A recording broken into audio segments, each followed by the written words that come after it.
Hey guys, welcome back to this channel. In this video I'll be showing you guys how you can change the FPS on your project. So I'm just going to add this video so you guys can see the before and after. Where is it? Okay. So this is on, well, like 60 frames per second. You can see it right here. If you change the FPS, you can just go to modify, go to frame rate and select the frame rate, for instance 24 frames per second. I'm just going to choose this one so that you can kind of see the difference. Hopefully you can see it.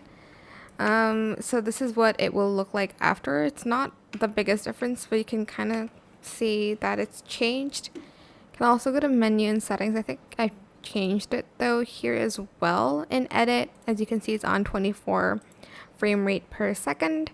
But that's pretty much how you can change it on your project. I hope this tutorial was helpful for you guys. Don't forget to like, comment, share.